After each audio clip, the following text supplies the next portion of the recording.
What is going on, YouTube? I am Germ here. Today we're in the practice tool once again, and that means we're going to be breaking down a build. We're breaking down a new build that is rising in popularity in the preseason right now. It's a build that I think is very, very strong. I've seen a lot of pro players over in China really starting to abuse it in solo queue. It's getting to Korea a little bit. It's getting to some of the top Azir one tricks in North America, and I think if you guys pick it up, if you're an Azir player, if you're a guy who likes to try new stuff out, I think one, you can have a lot of fun, and I think you can start racking up a lot of LP, start climbing up the ranks in the preseason, and I think that is pretty exciting, because obviously during the preseason right now, there's all kinds of crazy builds. People are still learning items, all that stuff. So if you have a good build that you know is strong, and you know when to use it, how to use it, why it works, you can really have the leg up on the competition. We're all about knowledge here. We're all about getting better at the game, all of that good stuff. So today we're going to be talking about the Imperial Mandate build on Azir. But before we get into that today, I just want to mention real quick, if you're not already subscribed, definitely click that subscribe button really quick.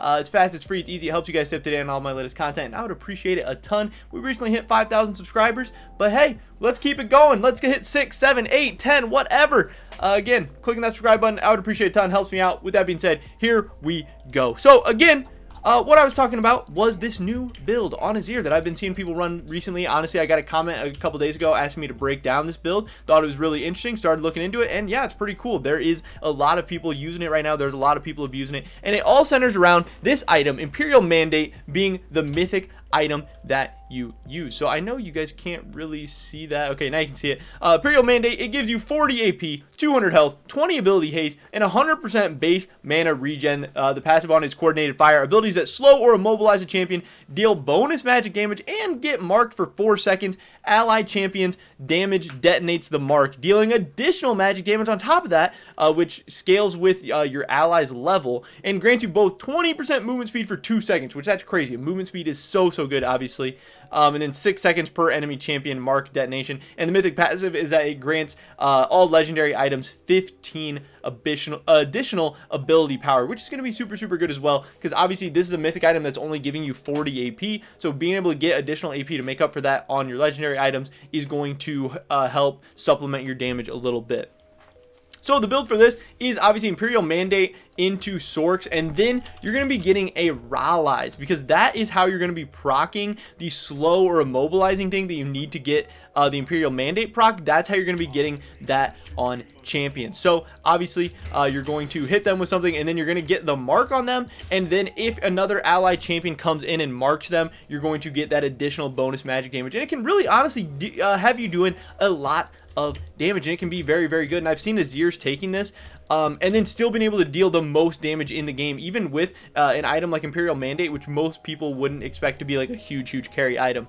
What's so good about this build is that in Season 11, games are super fast. A lot of games are ending around like 25 minutes. You really don't have much time to buy these super expensive builds, or to get into maybe your third full completed item before the game's entirely over. So champions like Azir who want to scale later on in the game, we have to start thinking of more creative ways to either get them their items quicker or make their builds cheaper. So when you're looking at a usual item like Liandry's, pretty popular on Azir, Luden's Tempest, pretty popular on Azir, those are both 3,400. Those are both going to take a while to get to. And then you're going to be building another item like what, Nashor's Tooth I've seen Cosmic Drive, those are both 3,000. So now you're at 6,400, you're at 7,500 after your Sork shoes. So the awesome thing about Imperial Mandate is that it is only 2,700, and there's a ton of power in the passive, obviously. So there you're saving 700 gold. You're still getting a 3,000 gold legendary item, obviously, because you need the Rylais to make this build work. But you are able to save 700 gold. You are able to hit your 2-item power spike even faster. And once you get to this, you become very strong. And then obviously it lets your allies deal a little bit of additional damage as well, which is awesome. And that movement speed cannot be undervalued. Getting additional movement speed on Azir, getting additional movement speed for your allies, depending on who they are as well, can be really disgusting. Obviously, this build is going to be a little bit less DPS, but honestly, if you proc your Imperial Mandate proc and then your ally procs one as well, your DPS doesn't end up being that lower, especially at just a couple of items. Maybe you don't scale as hard into the game, but at 2 or 3 items, you're honestly not losing much DPS, and it's just a much cheaper build.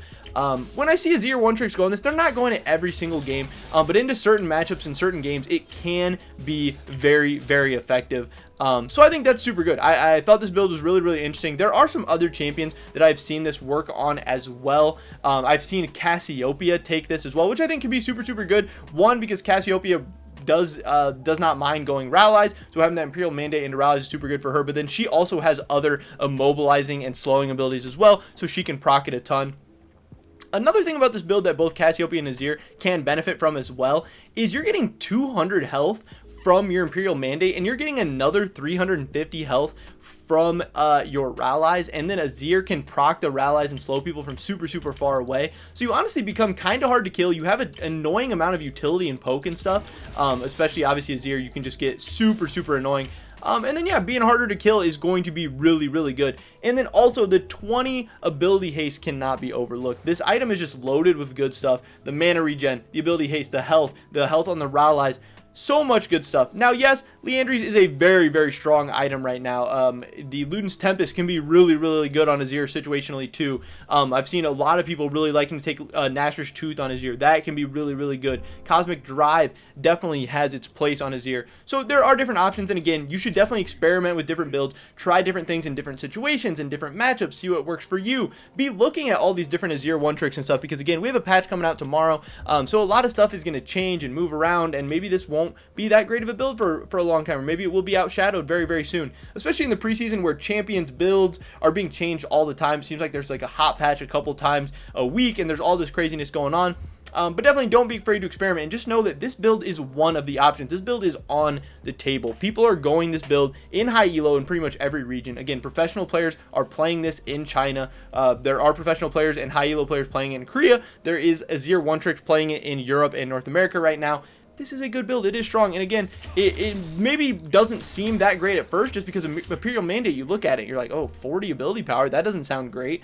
100% base mana regen, it's kind of weird. The thing that it says on there is it's for ally burst. That's kind of weird. So I don't know, I definitely see that people write it off a little bit at the beginning, but right now it is pretty strong. Again, you spike really, really early on in the game, and it can do some surprising damage, and then you have a decent amount of utility and kind of pseudo tankiness. A lot of good things for Azir, and again, you can still do a solid amount of DPS with it, so in the end, it does end up being pretty interesting. But that is pretty much it for this video today, guys. This was my breakdown of the new Imperial Mandate Rylais Crystal Scepter build on Azir, Cassiopeia. A few other champions I'm sure could use it well. Also, I think these items are interesting, and I love the preseason so far. So many new items, builds, rune pages, all that stuff, and I want to be here to break it down and help you guys out so you guys can understand what's good, what's not, and how you can best succeed in your solo queue game, start climbing up the ranks, earn an LP, all that stuff, and so we can start understanding the kind of builds and stuff that we're about to start seeing in pro play, which I think is going to be very, very exciting as well. If you did enjoy this video, make sure you drop a like, leave a comment down below. What do you think about this build? Do you think it's good? Do you think it's trash? If you try it out, let me know how that goes. Subscribe to stay updated on my latest content. Check me out over at Twitch, twitch.tv/I_am_germ. Hopefully I catch you guys in the next one, but until then, peace.